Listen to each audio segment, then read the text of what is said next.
বর্তমান বিশ্ব রাজনীতিতে একটি শব্দ অর্থাৎ থুসিডিডিস ট্র্যাপ খুবই আলোচিত। যখন একটি রাইজিং পাওয়ার রুলিং পাওয়ার এসে বিভিন্নভাবে হুমকিতে ফেলে দেয় এবং এই হুমকির জন্য ওই রুলিং পাওয়ারের ভিতরে একটা ভয় তৈরি হয়। সেই ভয় থেকে রুলিং পাওয়ার এবং রাইজিং পাওয়ার তার ভিতরে একটা কম্পিটিশন তৈরি হয়। এই কম্পিটিশনটা থেকেই দিন শেষে আসলে কনফ্লিক্টের দিকে যায়। আধুনিক ট্র্যাপের দুইটা ভাগ। প্রথম অংশ হচ্ছে মার্কিন যুক্তরাষ্ট্র, সেকেন্ড হচ্ছে কি চীন। এই মার্কিন যুক্তরাষ্ট্রকে মোটামুটি সকল ক্ষেত্রে চীন নিউকামার হিসাবে চ্যালেঞ্জ জানাচ্ছে। যদি কখনো আমেরিকা এবং চীনের ভিতরে যুদ্ধ শুরু হয় তাহলে শুধু ওরা যে ক্ষতিগ্রস্ত হবে তা না, তাদের সাথে পুরো বিশ্ব কিন্তু কানেক্টেড। আসসালামু আলাইকুম, সোপানের পক্ষ থেকে সবাইকে স্বাগত জানাচ্ছি। আপনাদের সাথে আছি আমি ফাহিম ইবনে ইদ্রিস, 45তম বিসিএস থেকে প্রশাসন ক্যাডারে সুপারিশপ্রাপ্ত। বর্তমান বিশ্ব রাজনীতিতে একটি শব্দ অর্থাৎ থুসিডিডিস ট্র্যাপ খুবই আলোচিত। এর পেছনে অন্যতম কারণ হচ্ছে বর্তমান যে চীনের প্রেসিডেন্ট শি জিনপিং তার একটি সংবাদ সম্মেলনে এই থুসিডিডিস ট্র্যাপটাকে কোট করে বলেছিলেন, আমরা চাইলে এই থুসিডিডিস ট্র্যাপ এড়াতে পারি। চলুন আজকে এই থুসিডিডিস ট্র্যাপটা নিয়ে আলোচনা করি এবং এটা নিয়ে জানার চেষ্টা করি। তার আগে প্রথমে আমরা জানবো এই থুসিডিডিস যে ব্যক্তিটা, এই ব্যক্তিটা আসলে কে। চলুন আমরা শুরু করি। এই যে দেখতে পাচ্ছেন এখানে একজন ব্যক্তি দেখতে পাচ্ছেন, এই ব্যক্তি আসলে থুসিডিডিস। এই ব্যক্তি ছিল আসলে থুসিডিডিস।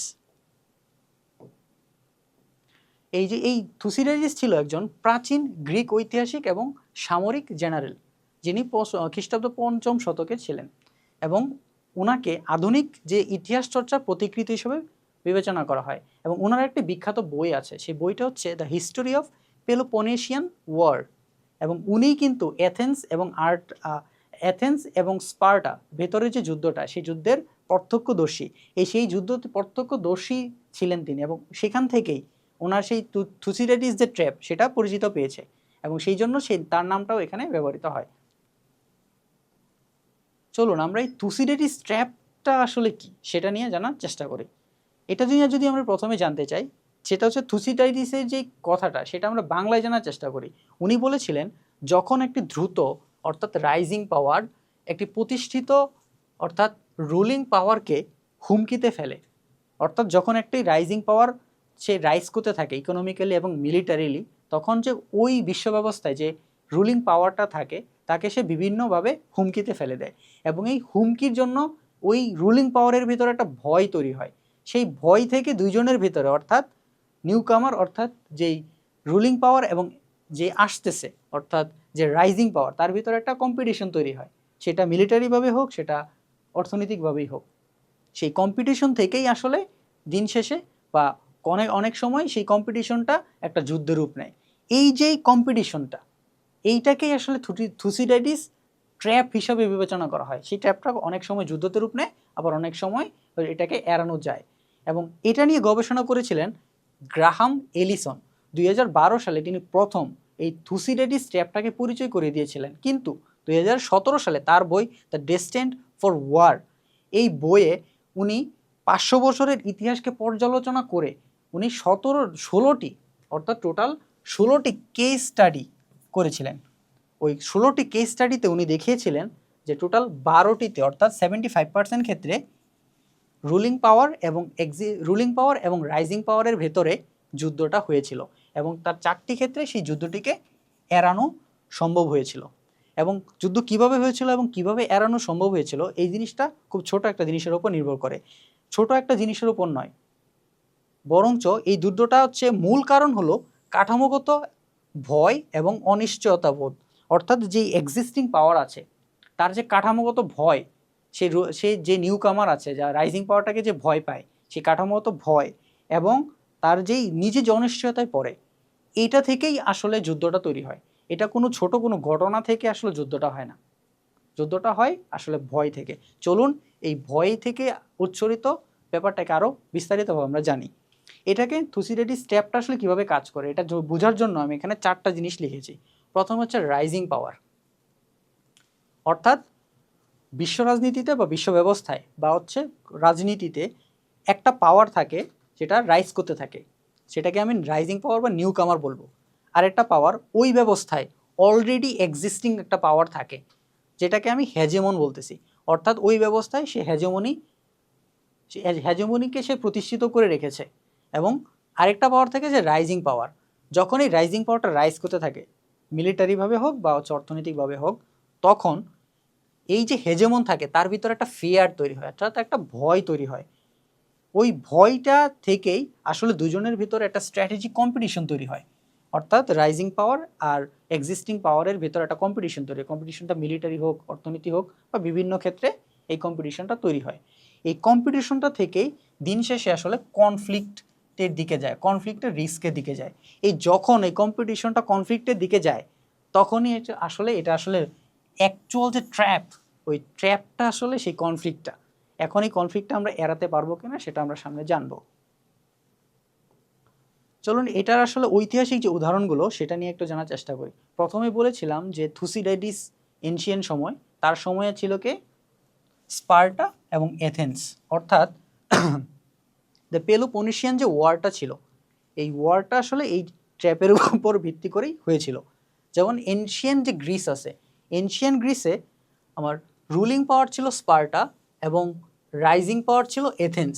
এথেন্স তার নেভাল পাওয়ার দিয়ে স্পার্টাকে প্রায় সময়ই চ্যালেঞ্জ জানাচ্ছিল, এবং এই চ্যালেঞ্জটাই একটা সময় গিয়ে পেলোপনেশিয়ান যে যুদ্ধটা, সেই যুদ্ধের রূপ নিয়েছিল। চলুন আমরা প্রথম বিশ্বযুদ্ধের শুরুতে বা প্রি ওয়ার্ল্ড ওয়ার 1-এ ইউরোপের জিনিসটা জানি। তখন ইউরোপের রুলিং ছিল কিন্তু ব্রিটেন, অর্থাৎ রুলিং পাওয়ার, বিশ্ব ব্যবস্থা তখন ব্রিটেন রুলিং পাওয়ার ছিল। কিন্তু জার্মানি তখন তাদের মিলিটারি এবং অর্থনীতির দিক থেকে খুব দ্রুত ব্রিটেনকে ধরে ফেলতেছিল বা ব্রিটেনের কাছাকাছি পৌঁছাচ্ছিল। যখনই এই কাছাকাছি পৌঁছাচ্ছিল, তখনই দুজনের ভেতরে একটা কনফ্লিক্ট তৈরি হইতে থাকলো, এবং দিন শেষে সেটা প্রথম বিশ্বযুদ্ধের রূপ নিল। একই রকমভাবে আমি যদি দ্বিতীয় বিশ্বযুদ্ধের সমসাময়িক সময় ইন্দো প্যাসিফিক অঞ্চলে চিন্তা করি, তখন সেখানে এক্সিস্টিং পাওয়ার ছিল ইউএসএ। কিন্তু ইউএসএকে বিভিন্ন ফ্রন্টে জাপান চ্যালেঞ্জ জানাচ্ছিল, এবং সেই চ্যালেঞ্জটা দিন শেষে যে পার্ল হারবারে যে অ্যাটাক হয়েছিল সেখানে গিয়ে রূপ নিয়েছিল। দিন শেষে সেখান থেকে দ্বিতীয় বিশ্বযুদ্ধ হলো। দ্বিতীয় বিশ্বযুদ্ধের পরে পারমাণবিক হামলা হলো, সেটা আমরা সবাই জানি। এই ছিল যে ট্র্যাপটা আছে, সেই ট্র্যাপটা কীভাবে যুদ্ধের রূপ নেয় সেটার একটা কিছু 2-3টা উদাহরণ, এরকম আরও অনেক উদাহরণ আছে। চলুন আধুনিক যে ট্র্যাপ, এই আধুনিক ট্র্যাপটা নিয়ে একটু জানার চেষ্টা করি। আধুনিক ট্র্যাপের 2টা ভাগ। প্রথম অংশ হচ্ছে মার্কিন যুক্তরাষ্ট্র, সেকেন্ড হচ্ছে কি চীন। মার্কিন যুক্তরাষ্ট্রকে আমি বলতেছি কি হেজেমন, এবং চীনকে বলতেছি কি নিউকামার, অর্থাৎ মার্কিন যুক্তরাষ্ট্র হচ্ছে প্রতিষ্ঠিত পাওয়ার। বর্তমান বিশ্ব ব্যবস্থায় মার্কিন যুক্তরাষ্ট্র এক প্রকার হেজেমনি কায়েম করে রেখেছে, এটা আমরা মোটামুটি সবাই বুঝি। কিন্তু এই মার্কিন যুক্তরাষ্ট্রকে মোটামুটি সকল ক্ষেত্রে চীন নিউকামার হিসাবে চ্যালেঞ্জ জানাচ্ছে, এবং সেই চ্যালেঞ্জের যে ক্ষেত্রগুলা, সেই ক্ষেত্রগুলো নিয়ে একটু জানার চেষ্টা করেছি। কোন জায়গায় চ্যালেঞ্জ জানাচ্ছে, মেজর এরিয়াসগুলা। মেজর এরিয়াসের প্রথম যেটা আসবে সেটা হচ্ছে ইকোনমি। আমরা জানি যে ইউএসের ইকোনমি প্রায় $32 ট্রিলিয়ন, এবং চায়নার ইকোনমি প্রায় $19 ট্রিলিয়ন। চায়না খুব দ্রুতই ইউএসকে ধরে ফেলছে। এবং এখানে আরও একটা জিনিস আছে, সেটা হচ্ছে শুল্ক। আপনারা জেনে থাকবেন যে ইউএসএ প্রায় সময়েই শুল্ক দিয়ে থাকে, প্রধানত স্পেশালি ট্রাম্প ক্ষমতায় আসার পরে, এবং সেই শুল্ক দিয়ে যাচ্ছে। সেটাও একটা ইকোনমিক বিষয়, কারণ শুল্কটা দেওয়ার অন্যতম কারণই হচ্ছে চায়না যেই আমেরিকাকে ধরে ফেলছে বা আমেরিকার সাথে বিজনেস করে অনেক লাভ করতেছে, সেটাই কিন্তু মেন ভয়টা থেকে সেটাই। আচ্ছা, এখন যদি আমি মিলিটারিভাবে চিন্তা করি, তাহলে মিলিটারিভাবে প্রায় 800 থেকে $1 ট্রিলিয়ন মিলিটারিভাবে খরচ করে ইউএসএ। চায়না প্লাস 250 থেকে 245 থেকে প্রায় 300 কাছাকাছি খরচ করে থাকে মিলিটারিলি। অর্থাৎ এখানে বুঝতে পারতেছি এখন পর্যন্ত ইউএসএ অনেক বেশি খরচ করে, বাট চায়না খুব দ্রুতই ইউএসকে ধরে ফেলছে। এবং আরেকটা জিনিস আমরা যদি ব্যাখ্যা করি, সেটা আরও ভালোভাবে বোঝা যাবে। বর্তমানে নেভাল পাওয়ারের দিক থেকে বা নেভাল পার্সোনালের দিক থেকে চীন কিন্তু প্রথমে আছে। পার্সোনালের দিক থেকে ইউএসএ কিন্তু দ্বিতীয়। বাট আপনারা যদি এয়ারক্রাফট ক্যারিয়ার চিন্তা করেন, তাহলে ইউএসএর 11টা এয়ারক্রাফট ক্যারিয়ার আছে। সেই দিক থেকে চীনের প্রায় 3টা আছে, এবং আরও 2-1টা তৈরি হচ্ছে, সামনে আসবে। অর্থাৎ এই ক্ষেত্রেও চীন কিন্তু ইউএসকে চ্যালেঞ্জ জানাচ্ছে, অর্থাৎ ধরে ফেলার বা ইউএসের সমকক্ষ হওয়ার একটা প্রবণতা দেখতে পাচ্ছি। সেকেন্ডে যদি আমরা টেকনোলজি চিন্তা করি, তাহলে আমরা জাস্ট একটা উদাহরণ চিন্তা করি, এআই। চ্যাট জিপিটি তো আমরা শুনেছি, এবং এটার পাশাপাশি চীন কি বের করলো? ডিপসিক। অর্থাৎ এই ক্ষেত্রে আমরা দেখতে পাচ্ছি টেকনোলজিতেও প্রায় প্রত্যেকটা ক্ষেত্রে ইউএসকে প্রত্যেকটা ফ্রন্টে চীন হচ্ছে চ্যালেঞ্জ জানাচ্ছে। একই রকমভাবে জিওপলিটিক্সের বিশ্বের প্রত্যেকটা জায়গায়, আপনি যদি আফ্রিকা চিন্তা করেন, আপনি যদি ইন্দো প্যাসিফিক রিজিয়ন চিন্তা করেন, প্রায় প্রত্যেকটা রিজিয়নে ইউএসকে একেবারে একটা চ্যালেঞ্জ জানাচ্ছে চীন। প্রধানত আমরা বিআরআই প্রজেক্টের কথা বলতে পারি।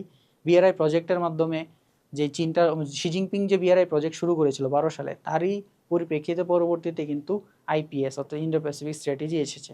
অর্থাৎ এগুলোও কিন্তু জিওপলিটিক্সের অংশ। অর্থাৎ আমরা বুঝতে পারছি যে ইতিমধ্যে ইউএস এবং চীনের ভিতরে যে একটা প্রতিযোগিতা, সেই প্রতিযোগিতা কিন্তু শুরু হয়ে গেছে প্রায় প্রত্যেকটি সেক্টরে। এখন এই প্রতিযোগিতাটা কি আসলে যুদ্ধের দিকে যাবে নাকি এড়ানো যাবে, সেটা নিয়ে এখন জানবো।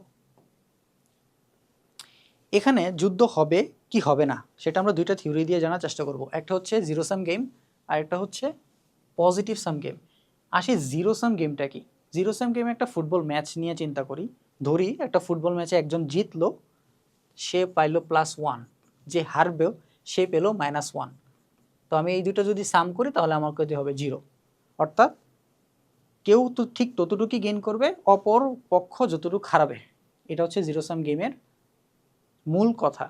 অর্থাৎ আমি যদি বিশ্ব পরিমণ্ডলে হিসাবে চিন্তা করি, যদি আমেরিকা এবং চীন যদি এভাবে চিন্তা করে যে আমি জিতবো, অথবা আমি একজন যদি জিতার মন মানসিকতা থাকে, তাহলে সেটা যুদ্ধর দিকে মোড় নিতে পারে।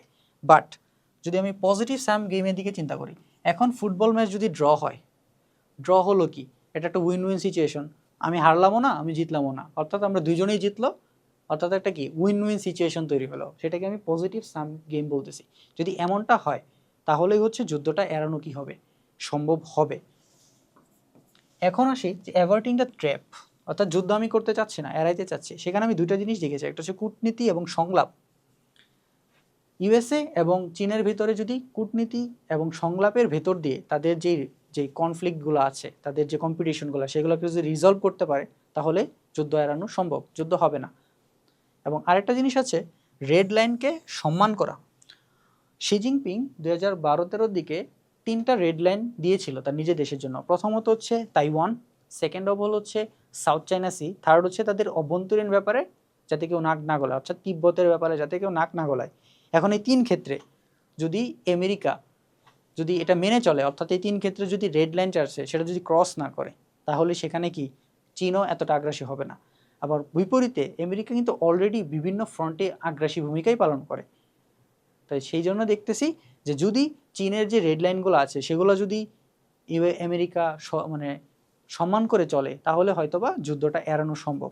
আমরা কেউই আসলে দুটো যে এক্সিস্টিং পাওয়ার, একটা রাইজিং পাওয়ার এবং এক্সিস্টিং পাওয়ারের ভিতরে যুদ্ধ চায় না। কারণ যদি কখনো বাই এনি চান্স আমেরিকা এবং চীনের ভিতরে যুদ্ধ শুরু হয়, তাহলে শুধু ওরা যে ক্ষতিগ্রস্ত হবে তা না, তাদের সাথে পুরো বিশ্ব কিন্তু কানেক্টেড। পুরো বিশ্বই কিন্তু কোনো না কোনোভাবে এই দুইটা দেশের উপর নির্ভরশীল। তাহলে দেখা যাচ্ছে যে এই তাদের ভেতরে সেই ট্র্যাপটা কাজ করবে কিনা, এটা কেবল তাদের দুই দেশের বা তাই দেশের মানুষের উপর মানুষের ভাগ্য নির্ধারণ করে না, এটা কিন্তু আমার আপনার ভাগ্য নির্ধারণ করে। যদি যুদ্ধ হয়, আমার আপনার ভাগ্যেও খারাপ কিছু আছে। সেই জন্য আমরা কেউই চাই না সেই যুদ্ধ হোক। আমরা সকলেই চাই সেই যুদ্ধ এড়িয়ে যাতে আগামীর বিশ্ব একটা সুন্দর ভবিষ্যতের দিকে আমরা যেতে পারি, সেটাই আমাদের কামনা। আমাদের এরকম বিশ্লেষণধর্মী ভিডিও পাওয়ার জন্য আমাদের সুপান এর সাথেই থাকুন। সবাইকে ধন্যবাদ।